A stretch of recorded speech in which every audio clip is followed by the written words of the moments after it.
Hello everyone. Today we are going to understand simple present tense in a very easy way.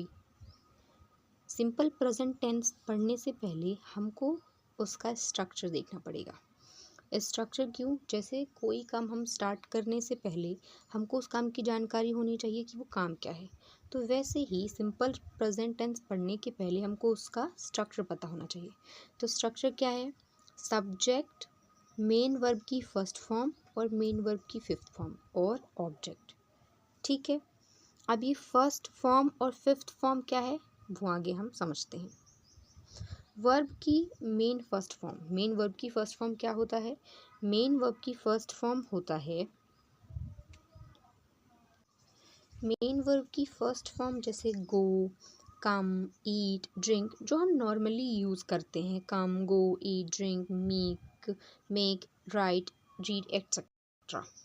ये हमारी verb की क्या है? ये हमारी वर्ब की फर्स्ट फॉर्म है। वर्ब की फिफ्थ फॉर्म क्या होती है? यहाँ पे लिखा है when we add S E S I S. जैसे मेन वर्ब की फर्स्ट फॉर्म है, जैसे गो। ओके, अब हम इसमें ई एस अगर ऐड कर देते हैं तो ये क्या बन जाएगा?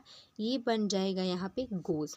वैसे ही वर्ब की फर्स्ट फॉर्म में, जब वर्ब की फर्स्ट फॉर्म में हम ऐड करते हैं एस, ई एस या आई ई एस, तो हमारा वर्ब का फिफ्थ फॉर्म बनता है।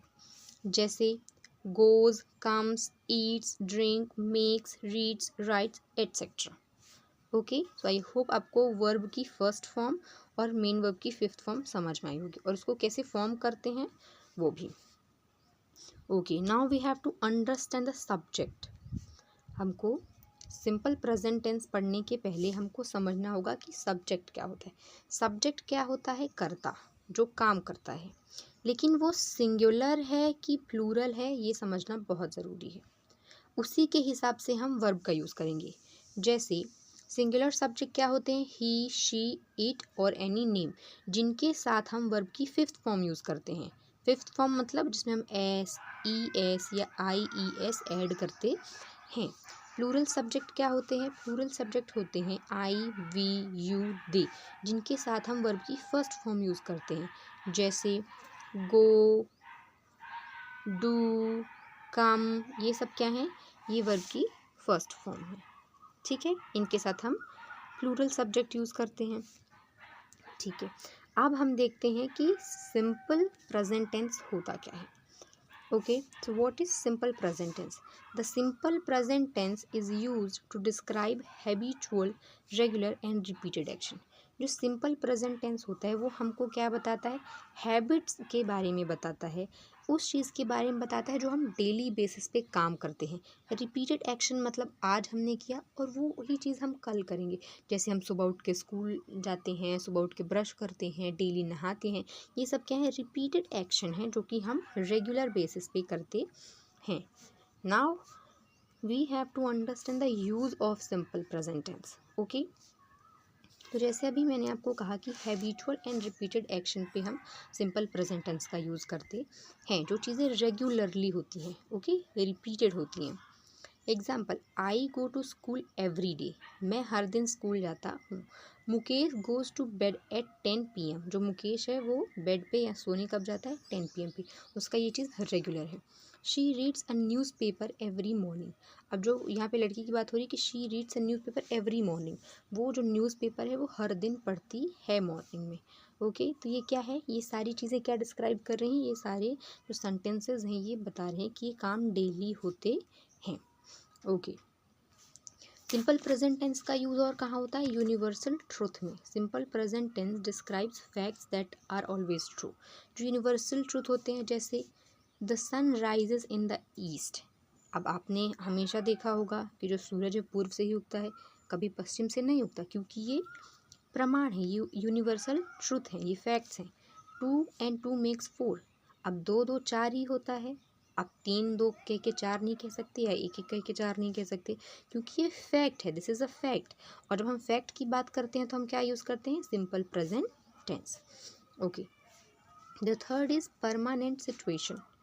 परमानेंट सिचुएशन मतलब जैसे I live India, I live in India, मैं भारत में रहता हूँ। ये एक परमानेंट चीज़ है कि मैं भारत में रहता हूँ, मतलब हमेशा ही रहूँगा। ठीक है, the fourth is express fixed plans. जो सिंपल प्रेजेंट टेंस है वो कहाँ यूज होता है, फिक्स्ड प्लान्स बताने में। जैसे द कॉलेज रीओपन्स इन अक्टूबर, जो कॉलेज है वो पुनः खुलेगा अक्टूबर में। He goes to Chennai next month, अब ये भी चीज़ क्लियर है, फिक्स्ड है कि he goes to Chennai next month, वो अगले महीने चेन्नई जाएगा। फॉर एग्जाम्पल्स, कुछ एग्जाम्पल्स देख लेते हैं। She eat breakfast every morning, वो हर सुबह नाश्ता करता है। शी स्पीक्स इंग्लिश फ्लुएंटली, वह अंग्रेजी धारा प्रवाह बोलती है। They play football every Sunday. Okay, जब हमको नेगेटिव बनाना है सिंपल प्रेजेंट टेंस का, तो हमको डू नॉट और डज नॉट यूज़ करना है। कैसे? जब हमारा सब्जेक्ट सिंगुलर होगा, जब हमारा सब्जेक्ट सिंगुलर होगा तो हम डज नॉट यूज़ करेंगे। क्या यूज़ करेंगे? Does not. लेकिन जब हमारा सिंगुलर प्लूरल होगा तो हम क्या यूज़ करेंगे? डू नॉट यूज़ करेंगे।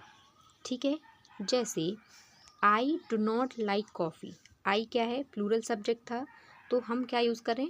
डू का यूज़ करें, do not. I do not like coffee, मुझे कॉफ़ी पसंद नहीं है।